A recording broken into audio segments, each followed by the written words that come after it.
Hi, my name is Caleb, and welcome to Business Basics. In this series, I'm going to save you countless Google searches with just one video. This video is going to be a screen recording of me on my MacBook Pro. I'm going to be going through the 3 different types of promoted listings within eBay. I'm going to be explaining each one and showing you what Sochi and I do to maximize our sales on the platform. If you enjoyed this series, please leave a like and let me know in the comments down below. I'll continue making these videos if you like them. Thanks, and let's get into the screen recording. So we're going to start on the Seller Hub page of eBay. I'm going to quickly show you how I got here by going to my eBay and selling. This opens up our home screen where we can see all of the data for our store. Next, we're going to go to marketing and promotions.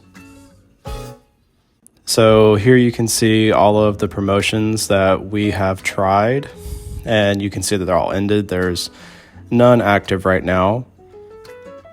We generally try to do 30% off on the weekends, and then we'll try to do more like 15% off during the week.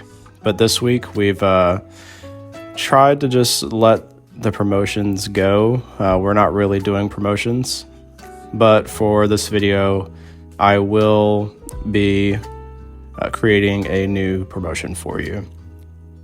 So we go to create a promotion, we go to sale, event, and markdown. This is the one that we always use.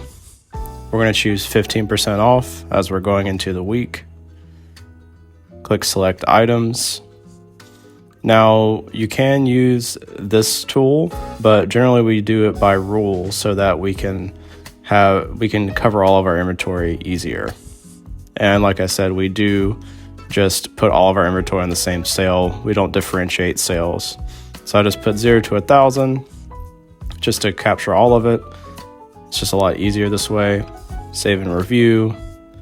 Now this sale event name doesn't matter. This is just for you. Now the date range and time, like I said, we're gonna start this now, and then it's gonna go until Friday of this coming week.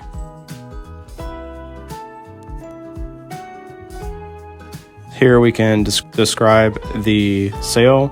I just put 15% off sale. Here's where you would add different photos. I don't have any good ones right now to be able to use for this, so I'm just going to use the ones that it gave me initially. All right, now we can see that the sale is pending. It'll take a while to update. We do have nearly 1,400 items. We're going to go to advertising dashboard and get into the promotions. So here you see promotion listing standard. This is our normal campaign where all of our listings are promoted. You see we have the impressions, clicks, sold, sales, and ad fees, of course. You can see we do pay quite a bit in ad fees. We're going to go inside of here so that I can show you the way that it's set up. We're not going to create a new campaign right now. It's super simple though. So I always use the dynamic ad rate, which with how low we set it at 7%, it really just acts as a fixed ad rate. Dynamic just means that if you had like 15%, for example, and the suggested ad rate was 12, then today it will be 12. And if tomorrow the suggested went up to 13, it would go up to 13, up to your maximum. So we keep it at 7 just to control our costs. We found that this is a good balance. Here I'll show you what it looks like to create a new campaign. So you've got standard, advanced, and promoted display. Standard is what I was showing you right there, that just kind of promotes listings at the bottom of similar listings, stuff like that.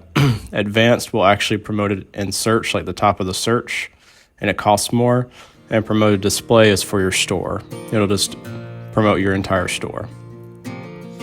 Now we're going to take a look at promoted listings advanced. This is a different model. The previous promoted listing standard is a percentage of the sale only if it sells. This is priced based on clicks. So when it promotes your listing at the top of search, for example, and someone clicks on it, it charges you a fee. In our case, our average cost per click is 8 cents for overall and 7 cents for this campaign. So every time someone clicks on our ad, we pay 7 cents whether they buy it or not. Now I've been playing around with this, and you can see the numbers really aren't making sense for us. Like, our items are very, one-off, unique, so it's not really in our best interest to promote this way. It's not like someone will go buy, our shoes and then go buy another pair of shoes, and we just have one of ones. So it's not really working out. That's why this campaign is paused right now. We set our daily budget at $30, as you saw right there, and it was still really just losing money. If you were selling a lot of the same item, had a higher budget, maybe it will be worth it. Anyway, back to promoted displays. So I did try this out one time and it did nothing. It just cost a bunch of money. Yeah, so as you can see, and those total sales numbers are if an item sold that was in promoted display, even if it wasn't sold with this link, then it counts. So like some of those promoted listing advance, it still counts it. These are our buyer groups. You can see a lot of information about your buyers. This is a good way to more deep dive into eBay. I'm going to show you how to set up a coupon here for our newest buyers.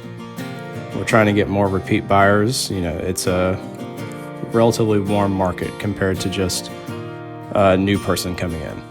So we'll click on send coupon. I don't have any coupons set up right now, so we'll have to create a coupon. We'll set up a coupon code. We need to enter some sort of unique code. It doesn't matter what it is. The buyers don't really care or notice. I just BI for me with some zeros and a 1 for Blooming Isles.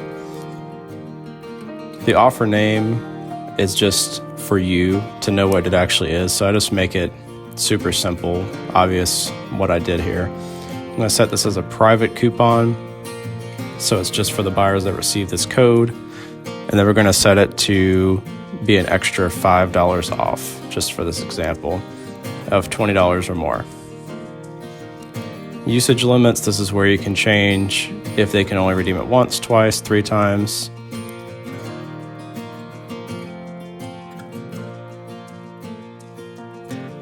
And we're going to launch our coupon. I realized that I didn't put enough zeros, so I need to add a couple zeros, get it to 8 characters long. There you go, 1 should be enough. And here we go. We're going to launch our coupon. And I messed up. I didn't input the description field. So I'll just add a super simple description. Save $5 on your purchase over $20. Yeah, sure. They don't really pay attention to that. Again, I would be able to add different photos, but I don't have any right now. You could share it on social media, and this is where you select which group of buyers it's sent to. I'm going to do the newest buyers, just default message from eBay. There you go. There's a coupon code sent, and we're good to go. Now I'm going to quickly show you the traffic for our store and explain some of these numbers. So as you can see, we have about 9.5 million impressions for this month, 19,000 page views, 179 sold. The impressions are basically if someone is shown your product, like if they're scrolling search and they see it, then that is an impression. If they click on your listing, that's a page view. We get most of our impressions from promoted because we do spend a lot of money on promotions. We're trying to change that. As you'll see when I select the date range closer, we've gotten a lot more organic impressions. So we're getting a lot more people that are seeing our items, not because they're promoted, but they're just seeing them in search and stuff. And that's a whole another video of how to rank in search on eBay, which is important. You can see how low the click-through rate is. So that is basically where if someone came in and they clicked on your actual ad, then that's what the click-through rate is. They see the impression, they click on it, and there you go. Anyway, I hope you enjoyed this video. Please like and subscribe for more, and I'll be doing more deep dives if you do enjoy it. Have a good day. Bye.